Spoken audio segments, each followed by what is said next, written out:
എല്ലാ സഹോദരങ്ങൾക്കും നമ്മുടെ യൂട്യൂബ് ചാനലിലേക്ക് സ്വാഗതം. അപ്പോൾ മുറ്റത്ത് ചെറിയ മഴയൊക്കെ ഉണ്ട്. അപ്പോൾ അതിൻ്റെതായിട്ടുള്ള ഒരു ശബ്ദത്തിന് ചെറിയ ഇരപ്പുകളും കാര്യങ്ങളൊക്കെ ഉണ്ട്.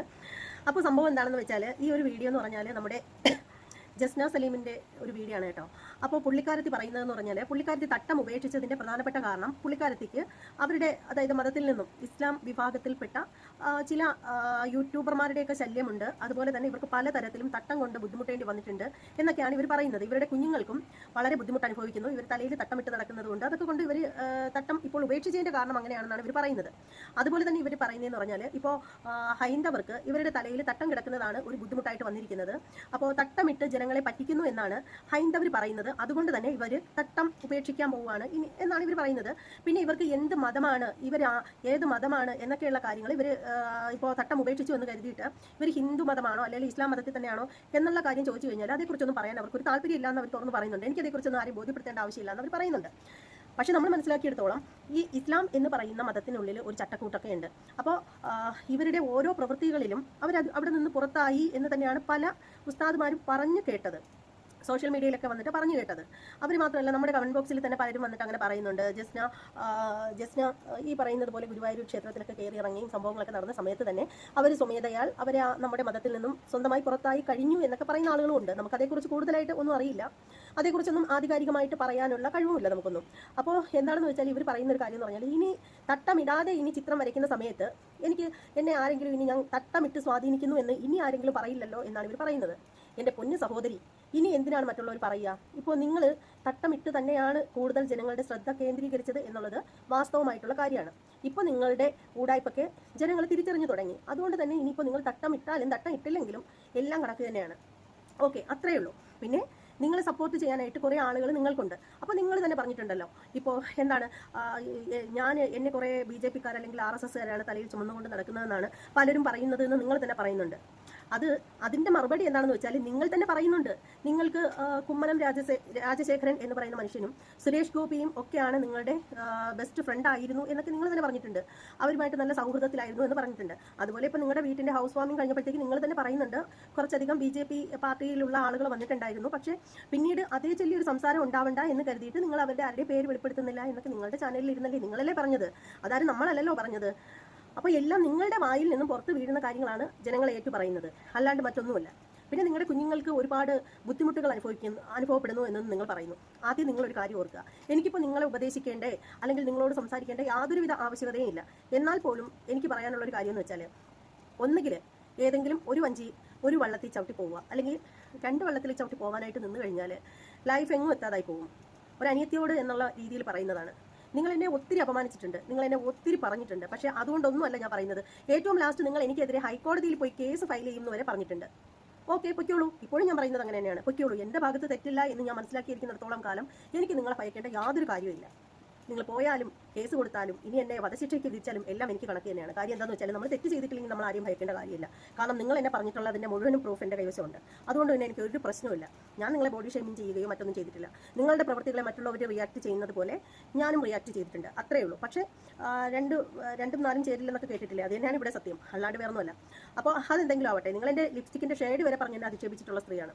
അപ്പോൾ അതവിടെ നിൽക്കട്ടെ. അപ്പോൾ എനിക്ക് നിങ്ങളോട് പറയാനുള്ള ഒരു കാര്യം എന്ന് വെച്ചാൽ, നിങ്ങളുടെ കൂടെ മറ്റ് ഒന്നും വെച്ചിട്ട് പറയുന്നതല്ല, നോർമലായിട്ട് ഞാൻ പറയുന്നൊരു കാര്യമാണ്. നിങ്ങൾ തട്ടം ഉപേക്ഷിച്ചു എന്ന് പറഞ്ഞ് നിങ്ങൾ തലയിൽ ഇപ്പോൾ തട്ടം വയ്ക്കുന്നില്ല, നിങ്ങൾ ചിത്രരചന നടത്തുന്നു, ഒക്കെ ചെയ്യുന്നു. ഓക്കെ, അതിൻ്റെ വഴിക്ക് പോകും. അപ്പോൾ നിങ്ങൾ കുഞ്ഞുങ്ങൾക്ക് വേണ്ടിയാണ് തട്ടം ഉപേക്ഷിച്ചതെന്ന് പറയുന്നു.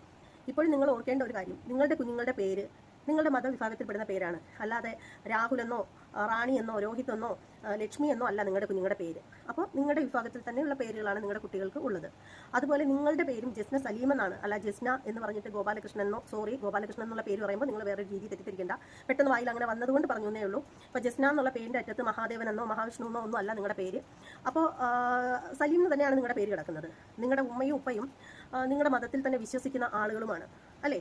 അപ്പോൾ ഇപ്പോഴല്ല നിങ്ങൾ ഇതിൻ്റെയൊക്കെ ബുദ്ധിമുട്ട് മനസ്സിലാകുന്നത്. നിങ്ങളുടെ കുഞ്ഞുങ്ങൾക്ക് ഒരു ലൈഫ് ഉണ്ടാകുന്ന ഒരു സമയത്ത്, അതായത് സാധാരണ രീതിയിൽ ആ കുഞ്ഞുങ്ങളെ വിവാഹം കഴിപ്പിച്ചാണ് വിടുന്നതെന്നുണ്ടെങ്കിൽ, ലവ് മാരേജ് ഒന്നും അല്ലാന്നുണ്ടെങ്കിൽ, ആ കുട്ടികൾക്ക് ഏത് വിഭാഗത്തിൽപ്പെടുന്ന ആളുകളായിരിക്കും ആ കുട്ടികളെ ലൈഫിലേക്ക് വരുന്നത്? നിങ്ങളൊന്ന് ഓർത്ത് നോക്കൂ. ഹിന്ദുക്കളെ സംബന്ധിച്ചിടത്തോളം വിഷയമില്ല, പക്ഷെ നിങ്ങളെ സംബന്ധിച്ചിടത്തോളം വലിയ പ്രശ്നമൊക്കെ ആയിരിക്കും അപ്പോൾ ആ ഒരു സമയത്ത്. അപ്പോൾ അതൊക്കെ കൊണ്ട് നിങ്ങളുടെ ഭാഗത്ത് എന്തെങ്കിലുമൊക്കെ തെറ്റുകളുണ്ടെങ്കിൽ നിങ്ങൾ അതൊക്കെ പരിഹരിച്ച് മുന്നോട്ട് പോകാനായിട്ട് ശ്രമിക്കുക. പരിഹാരമില്ലാത്ത ഒരു കാര്യമില്ല. അതാണ് എനിക്ക് നിങ്ങളോട് പറയാനുള്ളത്. നിങ്ങൾ എപ്പോഴും പറയുന്ന ഒരു കാര്യം കുഞ്ഞുങ്ങൾ കുഞ്ഞുങ്ങൾ കുഞ്ഞുങ്ങൾ എന്ന്. കുഞ്ഞുങ്ങൾ എന്നുള്ളത് എല്ലാ മനുഷ്യർക്കും ഇമ്പോർട്ടൻ്റ് ആയിട്ടുള്ള കാര്യം തന്നെയാണ്. നിങ്ങൾ മറ്റുള്ള സ്ത്രീകളുടെ സ്ത്രീത്വത്തെ നിങ്ങൾ ചോദ്യം ചെയ്യാറുണ്ട്, മറ്റുള്ള സ്ത്രീകളെ നിങ്ങൾ അപഖ്യാതി പറയാറുണ്ട്, മറ്റുള്ള സ്ത്രീകളുടെ മക്കളെ പറയാറുണ്ട്, ഒക്കെ പറയാറുണ്ട്. അപ്പോൾ നിങ്ങൾ നിങ്ങളുടെ കുഞ്ഞുങ്ങളുടെ കാര്യത്തിൽ എപ്പോഴും എന്താണ് പറയുന്നത്, ഭയങ്കര സ്വാർത്ഥതയുള്ള ഒരു വ്യക്തിയാണ്. എല്ലാ അമ്മമാരും അങ്ങനെയൊക്കെ തന്നെ ആയിരിക്കും. സ്വന്തം മക്കളുടെ കാര്യം വരുമ്പോൾ കുറച്ച് സ്വാർത്ഥത കാണിക്കും, പക്ഷേ നിങ്ങൾ കുറച്ച് കൂടുതലാണ്. അപ്പോൾ നിങ്ങളൊന്ന് ഓർത്ത് നോക്കൂ, നിങ്ങളുടെ ഈ പറയും പോലെ തന്നെ നിങ്ങളുടെ മക്കൾക്കൊരു ലൈഫ് ഉണ്ടാകുന്ന സമയത്ത് നിങ്ങൾ ആ കുട്ടികൾക്ക് ഏത് കാസ്റ്റിലുള്ളവർ ആ കുട്ടികളെ വിവാഹം കഴിക്കാനായിട്ട് തയ്യാറാവും? നിങ്ങളൊരു ഒരു ഹൈന്ദവ കുടുംബത്തിൽ നിങ്ങൾ ഈ കുട്ടികളെ വിവാഹം കഴിച്ചയക്കുമോ? അത് നിങ്ങൾ ഇപ്പോൾ ഇത് ഞാൻ പറയുമ്പോൾ നിങ്ങൾ പറയും, ഓ ഉത്തര ഇപ്പോൾ എൻ്റെ കുഞ്ഞുങ്ങളുടെ പേരിൽ എന്തിനാ കിടന്ന് തല പുണ്ണാക്കുന്നത്, അല്ലെങ്കിൽ അമ്മിഷ്ക്ക് ഇപ്പോൾ എന്തിനാ അമ്മിഷ്ക്ക് ഇപ്പോൾ എൻ്റെ കുഞ്ഞുങ്ങളുടെ കാര്യത്തിൽ അമ്മിഷ്ക്ക് എന്താ കാര്യം എന്ന് പറഞ്ഞിട്ടായിരിക്കും ഇപ്പോൾ പറയുന്നത്. അതും അല്ലെങ്കിൽ മറ്റേ മോള്, മറിച്ച മോള്, ആ മോള്, ഈ മോള് എന്നുള്ള വാക്കുകളായിരിക്കും ഈ പറയുന്ന സ്ത്രീ ഉപയോഗിക്കുന്നത്. അപ്പോൾ അതൊക്കെ നിങ്ങളുടെ ലാംഗ്വേജ്. നിങ്ങൾ എപ്പോഴും പറയുന്ന ഒരു കാര്യമാണ്, നിങ്ങളുടെ കുഞ്ഞുങ്ങളെ മറ്റുള്ളവർ മൂലം വേദനിപ്പിക്കുന്നു, അങ്ങനെയാണ് ഇങ്ങനെയാണെന്ന് പറയുന്നു. നിങ്ങൾ ഈ സോഷ്യൽ മീഡിയയിൽ വന്നിരുന്ന് അപരാധം പടച്ചിറക്കി സംസാരിക്കുമ്പോൾ, നിങ്ങൾ വെറും തെറികൾ മാത്രം പച്ച തെറികൾ വിളിച്ച് നിങ്ങൾ സംസാരിക്കുമ്പോൾ നിങ്ങളുടെ കുഞ്ഞുങ്ങളുടെ മാനത്തിന് ഒരു ഇടിവും സംഭവിക്കില്ലേ? നിങ്ങളൊന്ന് ഓർത്ത് നോക്കൂ. നിങ്ങളും നിങ്ങളുടെ പ്രിയപ്പെട്ട സഹോദരനും കൂടി ഇരുന്ന് പറയുന്ന വാക്കുകൾ ഈ കുഞ്ഞുങ്ങളെങ്കിലും കേൾക്കാൻ കൊള്ളാവുന്ന വാക്കുകളാണോ നിങ്ങൾ പറയുന്നത്? ഈ കുഞ്ഞുങ്ങളുടെ ഫ്രണ്ട്സും ഈ വാക്കുകളൊക്കെ കേൾക്കുന്നുണ്ട്. അവർ കളിയാക്കില്ലേ നിങ്ങളുടെ മക്കളെ? ഇന്നല്ലെങ്കിൽ നാളെ എപ്പോഴെങ്കിലും കളിയാക്കിയാൽ നിങ്ങൾ എന്ത് സമാധാനം പറയും നിങ്ങളുടെ മക്കളുടെ അടുത്ത്? ഞാനിപ്പോൾ ഇങ്ങനെ പറഞ്ഞാൽ നിങ്ങൾ പറയും എൻ്റെ മക്കളെ പറഞ്ഞു, അല്ലെങ്കിൽ നിങ്ങൾ ഉടനെ ചെന്നിട്ട് ഒരു കള്ളത്തരം ഉണ്ടാക്കും. ഏതെങ്കിലും ഒരു ഗ്രൂപ്പിൽ ഏതെങ്കിലും ഒരു കൂട്ടുകാരനെ കൊണ്ട് ഇടിയിപ്പിക്കും. ഇന്ന കണക്ക് ഇന്ന ചാനലിൽ നിൻ്റെ അമ്മ ഇങ്ങനെ തെറി വിളിക്കുന്നു പറഞ്ഞു, അപ്പോൾ നിൻ്റെ അമ്മ ഭയങ്കര തെറിവിളിയാണ് അല്ലേടാ എന്നൊക്കെ പറഞ്ഞതായിട്ട് കള്ളത്തെളിവ് ഉണ്ടാക്കും. നിങ്ങൾ അത് തന്നെ ചെയ്യും. അതാണ് നിങ്ങൾക്ക് ശീലവും കള്ളത്തെളിവ് ഉണ്ടാക്കുന്നതാണ്. അതെന്തെങ്കിലും ആയിക്കോട്ടെ. ഞാൻ വളരെ സത്യസന്ധമായിട്ട് ചോദിക്കുന്ന ഒരു ചോദ്യമാണ്. അത് നിങ്ങളുടെ മക്കൾ ചെറിയ മക്കളല്ല, അവർ വളർന്നുകൊണ്ടിരിക്കുകയാണ്, അവർക്ക് മാനക്കേടാണ്. നിങ്ങൾ ഈ ചാനലിൽ വന്നിട്ട് എന്തിനാണ് മറ്റുള്ളവരുമായിട്ട് കടിപിടി കൂടുന്നത്? നിങ്ങൾക്ക് മാന്യമായിട്ട് ചിത്രം വരച്ച് നിങ്ങൾക്ക് ജീവിക്കണമെങ്കിൽ നിങ്ങൾ അങ്ങനെ ചെയ്യണം. നിങ്ങൾക്ക് ചിത്രം വരച്ച് ജീവിക്കണം. ഓക്കെ, നിങ്ങൾ വരച്ചോളൂ. നിങ്ങളുടെ ചിത്രത്തിനെ ഇപ്പോഴും ഞാൻ കുറ്റം പറയുന്നു. കാരണം നിങ്ങൾ എന്തുകൊണ്ട് കൃഷ്ണമണി വരയ്ക്കുന്നില്ല? അത് വലിയ തെറ്റ് തന്നെയാണ്. അന്ധത ബാധിച്ചതുപോലെയാണോ ചിത്രം വരയ്ക്കേണ്ടത്? നിങ്ങളൊരു ചിത്രകാരിയാണെങ്കിൽ നിങ്ങളുടെ ആ ഒരു തെറ്റ് എല്ലാവരും ചൂണ്ടിക്കാട്ടുമ്പോൾ നിങ്ങൾ എന്തുകൊണ്ട് അത് തിരുത്തി മുന്നോട്ട് പോകുന്നില്ല? അതൊരു തെറ്റ് തന്നെയല്ലേ? അതെന്തെങ്കിലും ആവട്ടെ. നിങ്ങളൊരു കാര്യം ചെയ്യൂ. നിങ്ങൾ തട്ടമിടുകയോ തട്ടമിടാതിരിക്കുകയോ, നിങ്ങൾ മാനം മര്യാദയായിട്ട് നിങ്ങൾ ചിത്രം വരച്ച് നിങ്ങൾ ഗുരുവായൂരും ക്ഷേത്രങ്ങളിലും കയറി ഇറങ്ങാതെ, അങ്ങനെ നിങ്ങൾ മറ്റുള്ളവർക്ക് ബുദ്ധിമുട്ടുണ്ടാക്കാതെ നിങ്ങൾ ജീവിക്ക്. നിങ്ങൾക്ക് ഫേസ്ബുക്കും ഇൻസ്റ്റാഗ്രാമും അതും ഇതുമൊക്കെ കാണാമല്ലോ. അതുവഴി നിങ്ങൾ ഓൺലൈനായിട്ട് നിങ്ങളുടെ വ്യാപാരം നടത്തൂ. നിങ്ങളുടെ ചിത്രരചന നിങ്ങൾ തുടരൂ. പക്ഷേ അതിൻ്റെ പേരിൽ ഗുരുവായൂർ കയറി ഇറങ്ങാമെന്ന് പൊന്നുമോളെ, അതൊന്നും ഇനി നടക്കത്തില്ല. അത് നിങ്ങൾക്ക് തന്നെ നന്നായിട്ട് അറിയാം. പിന്നെ നിങ്ങളെപ്പോലെ കണ്ണി കാണുന്ന മാധ്യമങ്ങളെ മുഴുവനും വിളിച്ചിരുത്തി ഇൻ്റർവ്യൂ കൊടുക്കേണ്ട, അല്ലെങ്കിൽ ഇൻ്റർവ്യൂ കൊടുത്ത് നിരപരാധിത്വം തെളിയിക്കേണ്ട ആവശ്യമൊന്നും നമുക്കില്ല. നിങ്ങൾ സ്വയം വെളുപ്പിക്കാൻ വേണ്ടിയിട്ട് ഈ കണ്ട ചാനലുകാരെ മുഴുവനും വിളിച്ച് ഇൻ്റർവ്യൂ കൊടുക്കുക. അതാണ് ഇപ്പോൾ നിങ്ങളുടെ ഒരു പണി എന്ന് പറയുന്നത്. എന്തായാലും അത് നിങ്ങളുടെ സ്വന്തം കാര്യം, നിങ്ങളുടെ പേഴ്സണൽ കാര്യം, അതിലൊന്നും നമുക്ക് തലയിടേണ്ട ആവശ്യമൊന്നുമില്ല. പക്ഷേ നിങ്ങളെപ്പോഴും പറഞ്ഞു വെക്കുന്നത് തട്ടം ഉപേക്ഷിച്ചത് മറ്റുള്ളവർ കാണണമെന്നാണ്. ശരിക്കും നിങ്ങൾക്ക് നേടേണ്ടതെല്ലാം നിങ്ങൾ നേടിക്കഴിഞ്ഞു. ഇനി വേണ്ടുന്നത് നിങ്ങൾക്ക് ഇനി വീണ്ടും വീട് വെക്കണമായിരിക്കും. നിങ്ങൾ വെച്ചോളൂ. ഇന്ന് നിങ്ങളുടെ ഒരു വീഡിയോ കണ്ടു കേട്ടോ. അതുകൊണ്ടാണ് ഞാൻ ഇങ്ങനെ സംസാരിക്കാനുള്ള ഒരു കാര്യം എന്ന് പറഞ്ഞാൽ, നിങ്ങൾ ലസിത പാലിക്കൽ ഒരു ഫോട്ടോ കാണിച്ചിട്ടുണ്ടായിരുന്നു. നിങ്ങളൊരു വെല്ലുവിളി നടത്തിയിട്ടുണ്ടായിരുന്നല്ലോ, നിങ്ങളുടെ പോലെ നന്നായിട്ട് ഭംഗിയായിട്ട് ചിത്രം വരയ്ക്കുന്ന ആരെങ്കിലും ഉണ്ടെങ്കിലെന്നും പറഞ്ഞിട്ട്. എൻ്റെ പൊന്നു സഹോദരി, എത്ര നല്ല നല്ല ചിത്രങ്ങളുണ്ടെന്നറിയാമോ പുറത്ത് കാണിക്കാനാണെങ്കിൽ നമ്മുടെ സഹോദരങ്ങൾ വരയ്ക്കുന്നത്. അതിൻ്റെ ഒന്നും 7 വെട്ടത്ത് നിങ്ങൾ വരയ്ക്കുന്ന ചിത്രം വരില്ലെന്നേ. നിങ്ങൾക്ക് തോന്നുന്നതാണ്. നിങ്ങൾ വരയ്ക്കുന്ന ചിത്രം എന്തോ സംഭവമാണെന്നുള്ളത് നിങ്ങളുടെ തോന്നൽ മാത്രമാണ്, അല്ലാണ്ട് വേറൊന്നുമല്ല. നിങ്ങൾ ഈ വരയ്ക്കുന്ന ചിത്രത്തിൽ നിന്നും വ്യത്യസ്തമായ ഒരു മുഖത്തോടു കൂടി ഒരു കണ്ണനെ നിങ്ങൾ വരയ്ക്കുക. അതിന് നിങ്ങൾക്ക് സാധിക്കുമോ? അതില്ലെങ്കിൽ പിന്നെ നിങ്ങൾ എന്ത് ചിത്രകാരിയാണ്? എപ്പോഴും ഒരേ മുഖത്തിലുള്ളത് വരയ്ക്കാണ്ട് അതൊന്ന് മാറ്റിപ്പിടിക്കുക. അങ്ങനെ ചെയ്യുക നിങ്ങൾ. പിന്നെ ലസിത പാലിക്കൽ കാണിച്ചിട്ടുള്ള ചിത്രം അത് ആര് വരച്ചാണെന്നൊന്നും നമുക്കറിയില്ല. പക്ഷേ ആര് വരച്ചതാണെങ്കിലും അത് വളരെ ഭംഗിയായിട്ടുണ്ട്, നന്നായിട്ടുണ്ട്. നിങ്ങൾ വരയ്ക്കുന്നതിനേക്കാളും എല്ലാം കൊണ്ടും നന്നായിട്ടുണ്ട്. അത് വളരെ പെട്ടെന്ന് 1 മണിക്കൂറിനുള്ളിൽ സമയമെടുത്ത് പെട്ടെന്ന് വരച്ചൊരു ചിത്രമാണത്. അതെന്തായാലും വളരെ ഭംഗിയായിട്ടുള്ളതായിട്ടാണ് എനിക്ക് തോന്നിയിട്ടുള്ളത്. പിന്നെ നിങ്ങൾ വരച്ചതിന് ശേഷം മോടി പിടിപ്പിച്ചിരിക്കുന്ന ചിത്രമല്ലേ കാണിച്ചത്.